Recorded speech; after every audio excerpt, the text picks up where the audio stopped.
Welcome, everybody.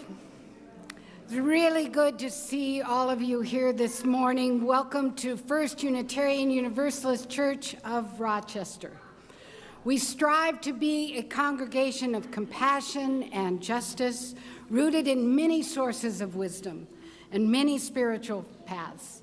Your faith, your doubts, believers in God, mystery, nature, or love. Queer and trans folks, immigrants and refugees, all of who we are and all of who we are becoming are held here as sacred. Welcome to visitors and newcomers and those online. We are very glad that you're here this morning. And if you are here in person, there is a UU visitors chat after the service. The last time it was in the small chapel. I'm not sure if that's where it is today. Any ideas on where it might be? In the small chapel. Hallelujah. So grab a cup of coffee and head to the small chapel if you are interested in hearing more about this community. So friends, this is a tender time.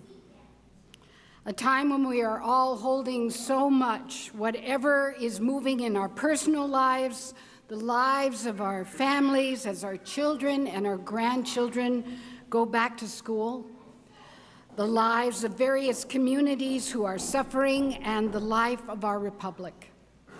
We hope that this time of worship and reconnection will all give us time to lament, to tether ourselves to our values as a faith community, and to find a way forward.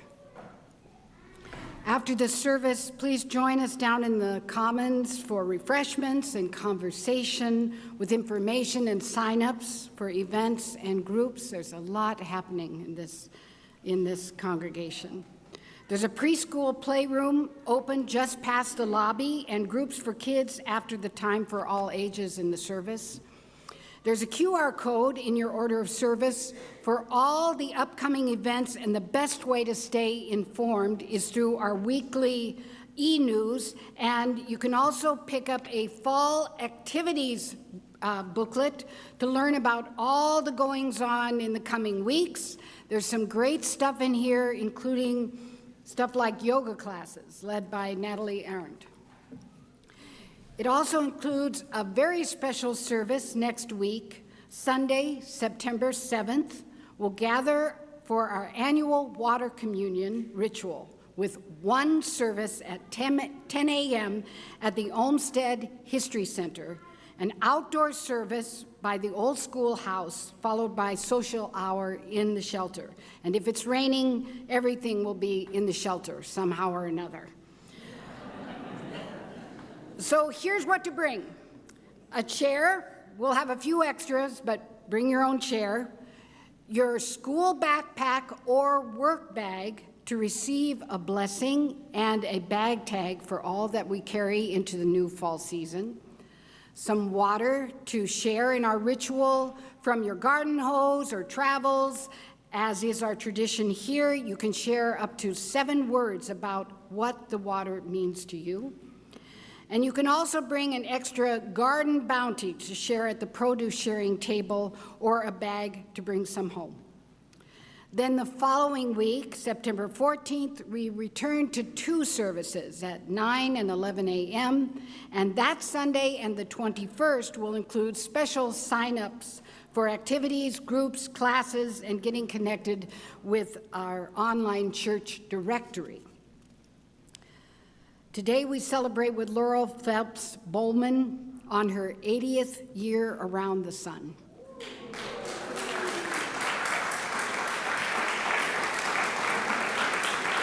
Happy birthday, Laurel. And finally, each month, our offering goes out our doors to support justice work. And for August, our justice partner is Saturday Noon Meals, a weekly meal and community for unhoused and food insecure folks in Rochester. Believe me, this is really important work. It really is. It's happening in so many different communities. This effort of mutual aid, of being there for one another. So I ask you to give generously as the basket passes you by, or look up the QR code in your order of service.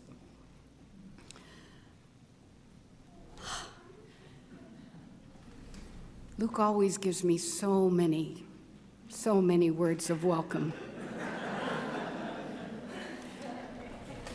But I'm going to take a breath, and I invite you to do the same as we enter this time of worship, reflection, celebration, lament, all of it, that we enter this time together and listen to these words from our minister in the 1870s, the Reverend Eliza Tupper Wilkes.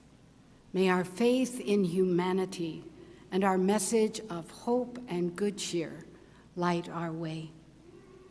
In a moment, the music will call us back, but before we sing, I invite you to rise in body or spirit and greet those around you.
Good morning. Come into this holy hour with all your loves, with all your laments. Come into this moment of pause with your hands worn rough from labor and your mind tired out from worry. Come into this moment of creativity with all your joys and all your fears of not being enough. Come into this holy hour to honor all work, the work of our hands and the work of our hearts, the work we are paid for and the work that is beyond price, the work of caring for others and the work of caring for ourselves, the work of justice making, the work of just surviving, the work of diving deep, the work of loving still. Come into this hour to cherish this holy life. Come, let us worship together. Our morning offering will now be freely given and gratefully received.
In times like now, when things feel that they're just so overwhelming and it's hard to figure out where to put your focus, I'd like to share this story with you today to show that any little thing we do is helpful.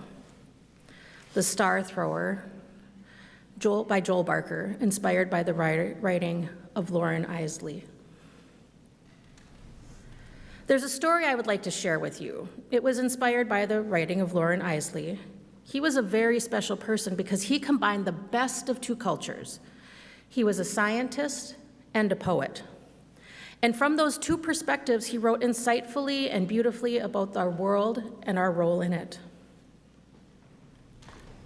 Once upon a time, there was a wise man, much like Isley himself, who used to go to the ocean to do his writing. And he had a habit of walking on the beach before he began his work. One day he was walking along the shore just as usual, and he looked on the beach and he saw someone moving like a dancer. He smiled to himself to think of someone who was just to dance all day. He began to walk faster to catch up. And as he got closer, he saw that it was a young girl. And the young girl wasn't dancing, but instead she was reaching down to the shore, picking up something and very gently throwing it into the ocean. As Isley got closer, he called out, "Good morning. What are you doing?" The young lady paused and looked up and replied, "Throwing starfish into the ocean." I guess I should have asked, "Why are you throwing starfish into the ocean?" The sun is up and the tide is out, and if I don't throw them in, they are going to die. But young lady, don't you realize that there are miles and miles of beach and starfish all along it? You cannot possibly make a difference. The young lady listened politely, then bent down, picked up another starfish and threw it in the sea past the breaking waves. I made a difference for that one. This response surprised him. Loren Isley was upset, and he didn't know how to reply. So instead, he turned and walked away back to the cottage to begin his writings. And all day long as he wrote, the image of this young woman haunted him. He tried to ignore it, but the vision persisted, and finally, late in the afternoon, he realized that he, the scientist, and he, the poet, had missed out on the essential nature of the young woman's actions. Because he realized that what the young woman was doing was choosing not to be an observer in the universe and watch it pass by, but she was choosing to be an actor in the universe and make a difference. He was embarrassed. That night, Isley went to bed, and in the morning when he woke, he knew that he had to do something. So he got up, put on his clothes, went to the beach and found the young lady. And with her, he spent the rest of the morning throwing starfish into the ocean. You see, what that young woman's actions represent is something that is special in each and every one of us, and we have been gifted with the ability to make a difference. And if we can, like that young lady, become aware of that gift, we gain the strength of our vision, power to shape the future. And that is your challenge, and that is my challenge, and we must each find our starfish. And if we throw our stars wisely and well, I have no questions. Because remember, vision without action is merely a dream. Action without vision just passes the time. Vision with action can change the world. While Austin plays the children's benediction, the lyrics can be found in the back inside cover of your hymnal. The kids and I are going to go down and talk about our starfish.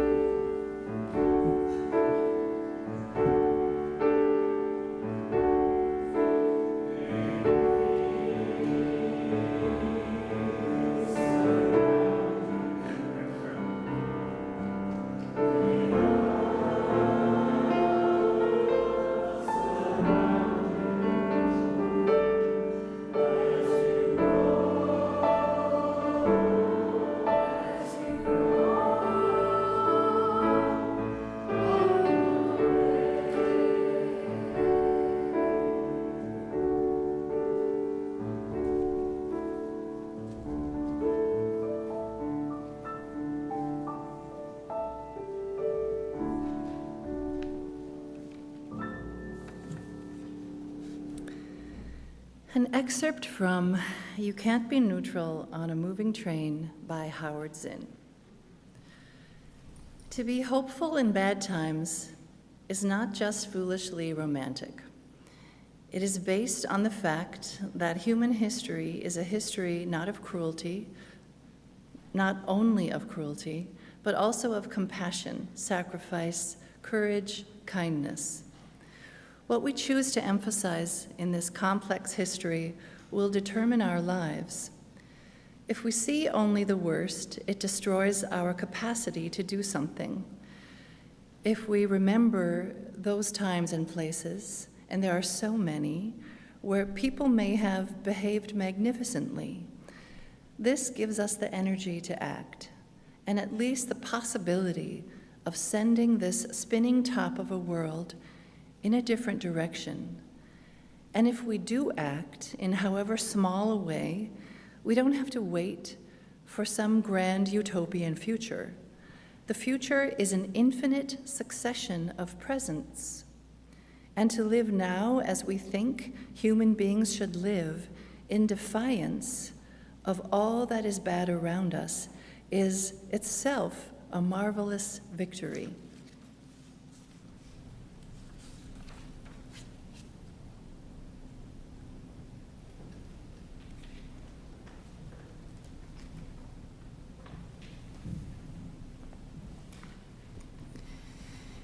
When Reverend Ruth asked me if I might be interested in talking about my work and how it intersects with my faith, I very quickly stumbled when I hit the questions of what is my work and what is my faith. Really briefly, my faith, in line with UU values, is something along the lines of that we must treat each other and our environment with kindness and respect, and we must find a way to live together, valuing both our differences as well as our similarities. We are interconnected with one another, and our lives must reflect that. This is somewhere along the lines of none of us is free until all of us is free, and we all do better when we all do better. And what's my work? This could be defined in a few different ways, but formally, I teach and do sociology research at the University of Minnesota, Rochester. And fortunately, sociology is a field that's aligned with my faith, thinking about the ways that we are all interconnected, how our collective actions and decisions affect individuals, and how individuals' actions shape the collective. But work is bigger than what we do at our jobs. I try to bring my faith of interconnection to all parts of what I do. And yet, when it comes to my social justice aims, I often feel that I fall very short of what I should be doing. And zooming out, there's just such an overwhelming number of issues that need to be addressed. And it's really easy to fall into despair and just check out. And yet, if we all did that, things would certainly get worse. So, how does one manage this and not check out? In her book, Bird by Bird, Anne Lamott describes a childhood memory. She's watching her brother, who was 10, trying to write a book report on birds. And he had had 3 months to write the report, but like many a 10-year-old, and many an adult, he had procrastinated, and now he had this enormous task to do in one day. So she writes, he was at the kitchen table, close to tears, surrounded by binder paper and pencils and unopened books on birds, immobilized by the hugeness of the task ahead. And then their father sat down beside him and gently instructed him, "Bird by bird, buddy. Just take it bird by bird." And there's so much going on right now over which I have no control. So many birds and so little time. So the task then becomes, what is it that I do have some control over? Or what is it that I have the possibility for influence? I believe that building our local communities, strengthening and focusing on our connections with one another is always worthwhile and so important in times when the larger social context is so strained. And we do have some control over that. Talking with people at work, in your family, your religious community, and other places, thinking about how together we can be involved in and work for positive change is so important. Things like donating to good organizations, volunteering, showing up at a local protest. These are all actions that give us a little sense of empowerment at a time when so many of us feel there's nothing we can do. Even going to a protest, right? That's an action. It may or may not bring about the kind of big changes that we want to see right now. But it's important just the same. It's a signal that we're doing something. It puts us in community with each other. It puts us in these spaces that give us practice standing up, and they can help us build momentum, show us that we are not alone, that we can come together and say something with a voice that's a little louder than our own. It's one piece of a larger picture of which we are a part. As Reverend Luke has quoted more than once, a quote from a Jewish text, "You are not responsible for completing the work, but neither are you free to abandon it. Or, in other words, when things feel so overwhelming, when there's so much that needs to be done, and I feel that I can't possibly make a difference, I try to remember that it's not on me, or even a small group of us, to single-handedly bring about some grand utopian future. My faith guides me instead to take a deep breath, join hands with others, and take it bird by bird.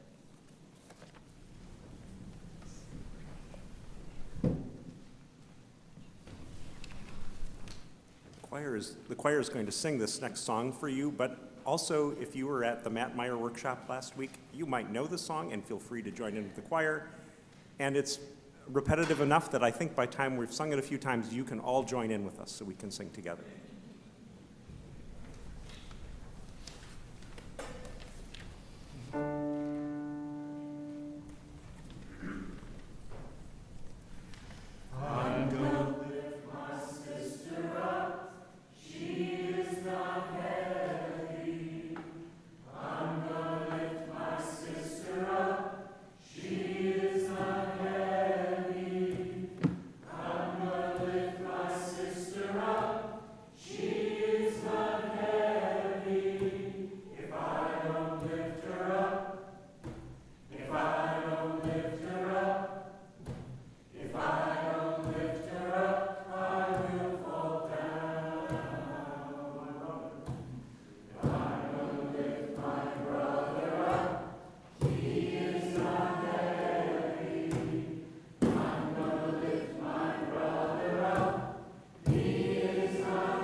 With our tender hearts, let us come together in meditation and prayer.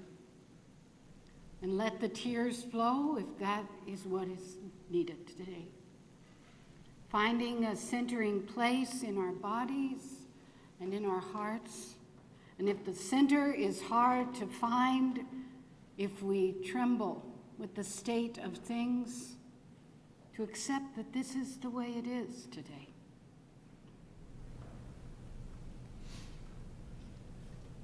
Friends, breathe deep the breath of life.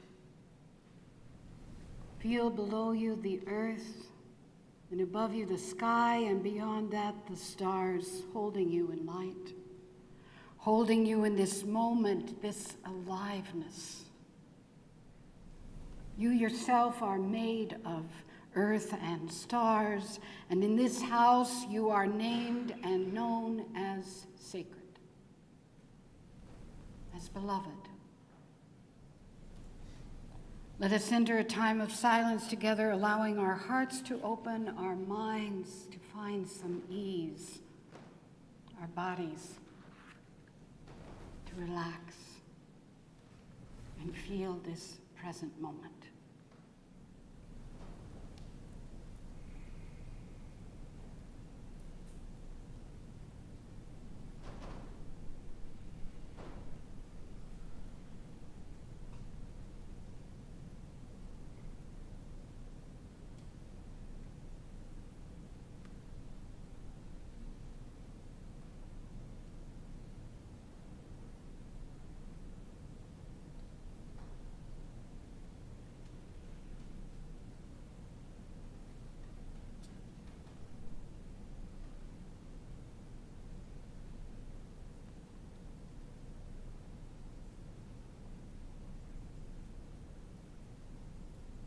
Spirit of light and love, God and Gaia of many names and beyond all naming. It is not easy, it is not an easy time to pray. It is not an easy time to lift up hope when our hearts are troubled with the state of things. And so we will practice being where we are at. For this is the wisdom of the psalmists and the blessing of the Buddha. We come with troubled hearts and such sadness as more children have died due to gun violence. We shake our heads in disbelief and yet a weird knowing that this is the natural outcome of too many guns, too much loneliness, too much hate-filled rhetoric, too much othering of people, too much of too much. We hold those families who are waking up without their children today. And for the young ones who have been deeply traumatized by what happened to them on Wednesday. For all the teachers, the emergency responders, medical personnel who stepped into the fray, did their work, and now hold tragedy and trauma within their beings. Be with us in this time of lament as all of us suffer, as parents send their kids off to school holding their breath, as protesters place themselves on bridges or in the streets, as immigrants try to go about their daily routines, as they and citizens of color endure the hateful rhetoric and profiling, as violence rages all around us. Be with us who feel the pain of loss, who feel the anger at the injustice. We lament for our nation and nations abroad, for those who are starving in Gaza, enduring such atrocities, and those living in the rubble of the latest bombings in Ukraine. Be with the oppressed and change the hearts of the oppressor and the oppressor in us all, for we know that we are joined in our humanity no matter how often we want to forget it. There are so many people and concerns in our hearts today. And so we take this time to speak those names aloud, those names of our beloveds in this community of care.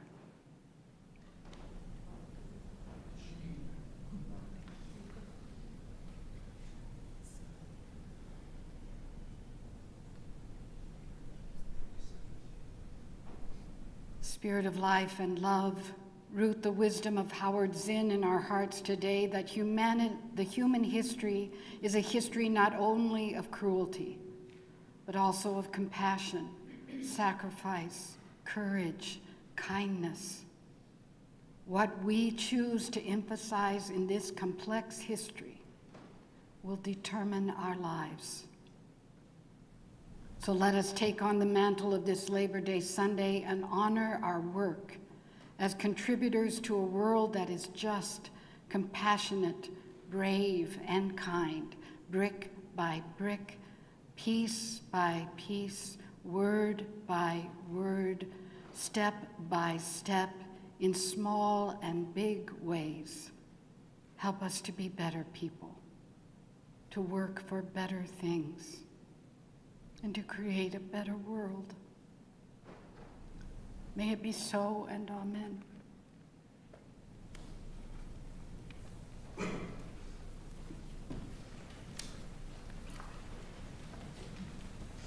I'm going to lift my neighbor up.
Philippians 4:8-9.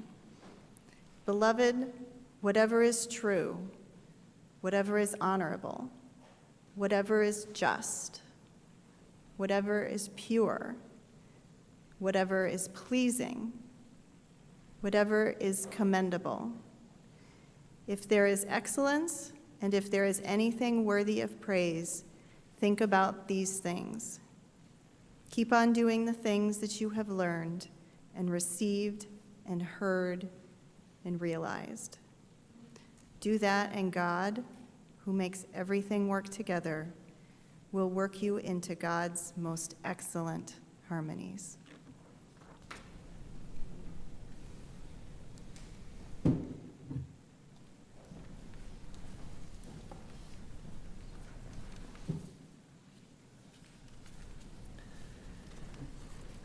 This morning, I'm speaking to the question of navigating the political and the faithful life. On November 6th, 2024, I woke up to a world I did not understand. Forlorn and disoriented, the only thing I could think to do was improve my understanding.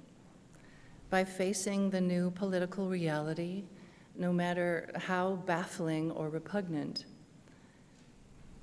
it was instantly clear to me that this federal regime change would cause immense and needless struggle, suffering, sickness, and death across our country and throughout the world, which indeed it already has.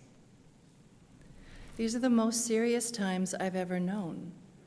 The times grow more serious by the day, by the hour. It once felt, not long ago, as if our country was on the brink, sleepwalking into authoritarianism. We're no longer on the brink. We are in a free fall, descending into authoritarianism and fascism. The scapegoating, rounding up, and concentration camps are already here. The violent vigilantism, the militarization of our cities, the weaponization of our judiciary, impunity, corruption, and lawlessness already here.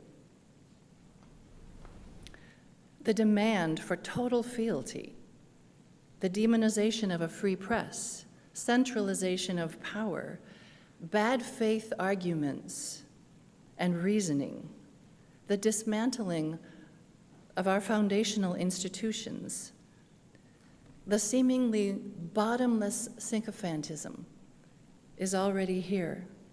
We no longer need to wonder what it's like to live in a fascist state. We are living in one, ever intensifying. A quick Google search for fascism gives me the following definition. Fascism is a populist political philosophy and movement that exalts the nation and often race above the individual, characterized by a centralized autocratic government led by a dictatorial leader. It emphasizes extreme nationalism, militarism, and the suppression of opposition, often promoting a cult of unity and strength. Fascism seeks to achieve a national rebirth by glorifying violence and military virtues, and it is associated with severe economic and social regimentation. Friends, I ask you, at the highest level of our federal government, is something other than this happening?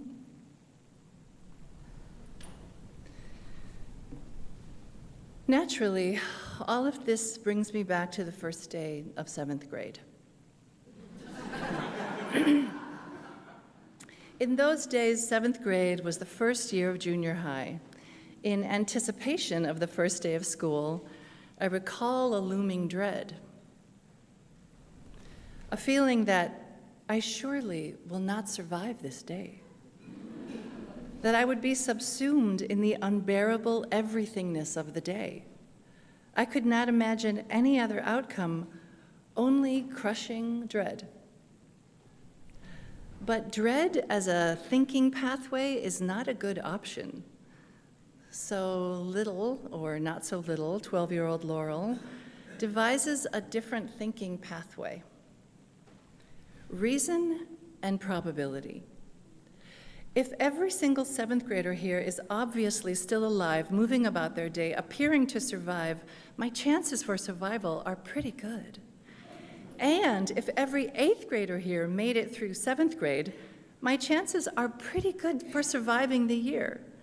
I looked around and saw everyone else surviving it. Maybe someone looked at me and saw me surviving it. Maybe we were all in it together. Looking outside myself seemed to dissolve the crush of isolation.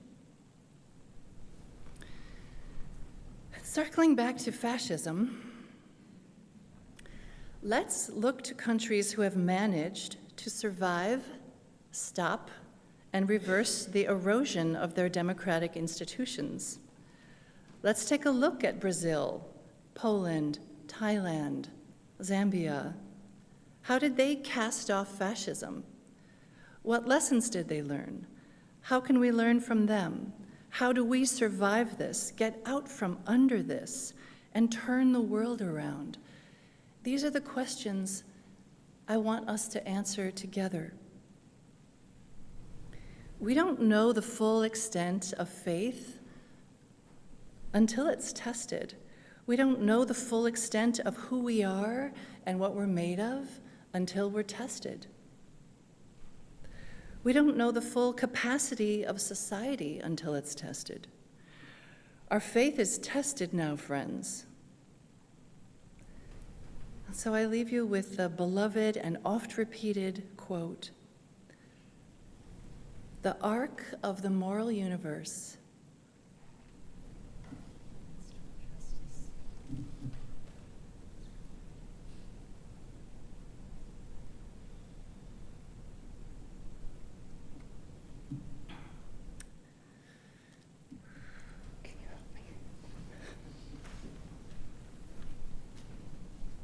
The arc of the moral universe is long, but it bends towards justice, and sometimes we have to help it bend. May it be so."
I want to begin by thanking Molly and thanking Laurel for bringing your big minds and your big hearts to this Labor Day Sunday, where we're wrestling with this idea of what it is work and what is faith and how do they intersect. So I want to begin with a theologian that we don't often talk about in these parts, Martin Luther.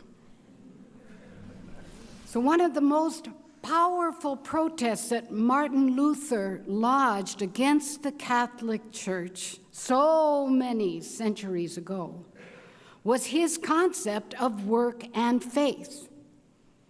He insisted that there was dignity and worth in all work and labor, pushing against the prevailing doctrine of the church at the time that believed that religious vocation was the highest calling, set over and against life in the household or life in civil society, and so afforded priests and monks a corner on salvation.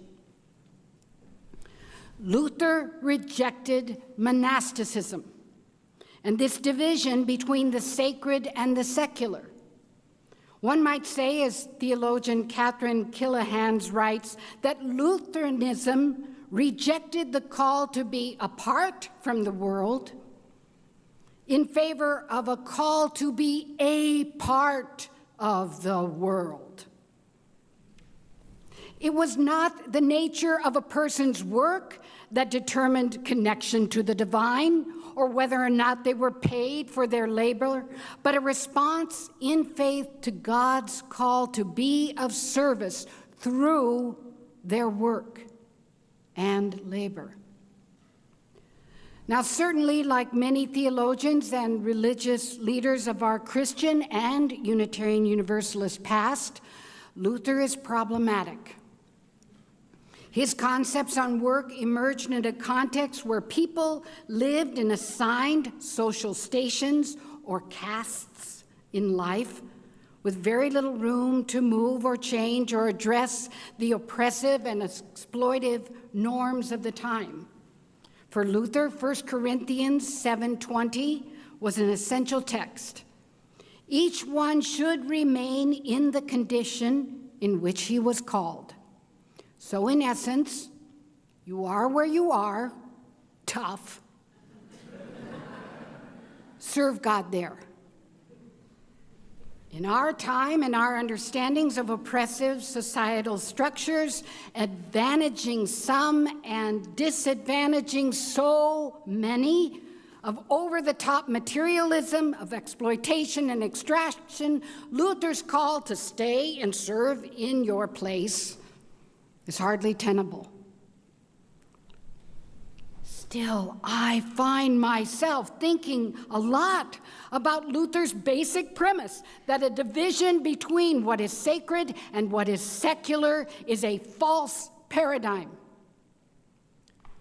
That I am here to respond to the holy invitation to be a part of this world, to align myself with what is good and grace-filled, to serve, to create, and to practice transformation through my labors from wherever I may be.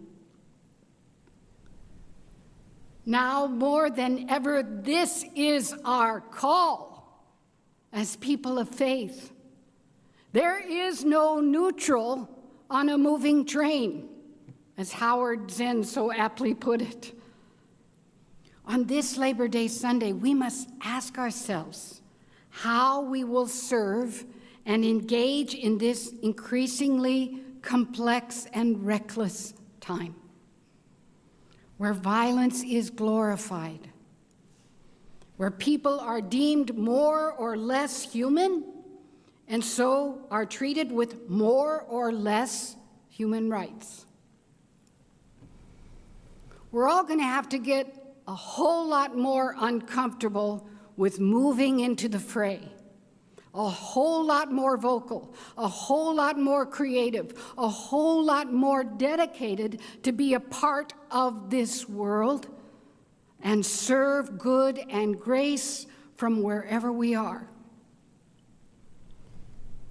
I listened to a podcast by Ezra Klein while driving back home this week from a camping trip.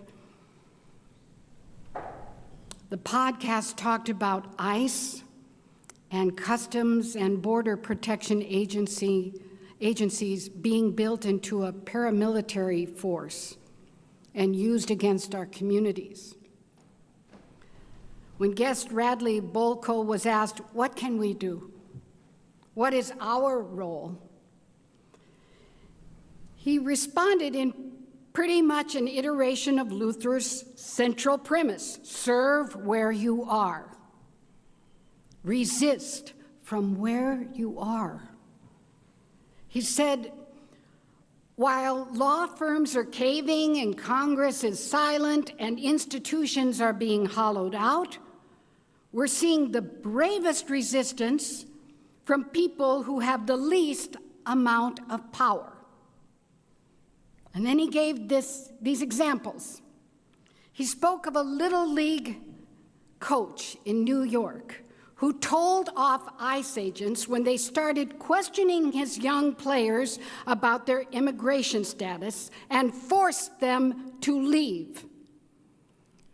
Or there were a bunch of kids in backpacks in D.C. who basically ran off ICE agents and National Guardsmen who were there to do immigration enforcement, literally school children yelling at them until they had to leave because the school children were protecting their friends.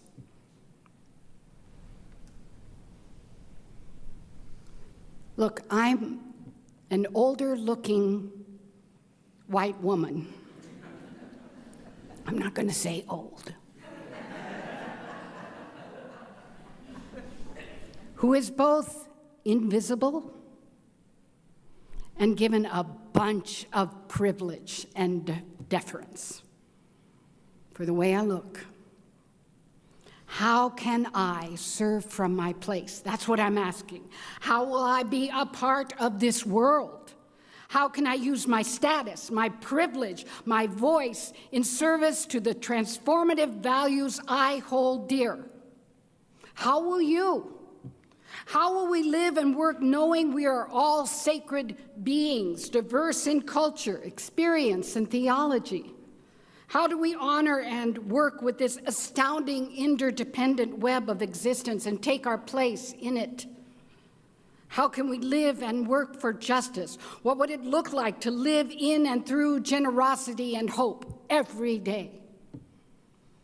Can we declare in one powerful voice that every person is inherently worthy and has the right to flourish with dignity and compassion and live and serve from that reality? Zen says we don't have to wait for some grand utopian future. The future is an infinite succession of presents. And to live now as we think human beings should live, in defiance of all that is bad, is itself a marvelous victory. Dear God, help us serve in our place. Amen.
wherever you are at,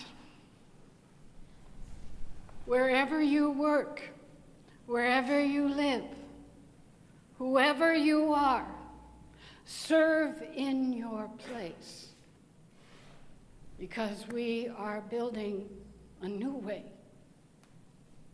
Amen.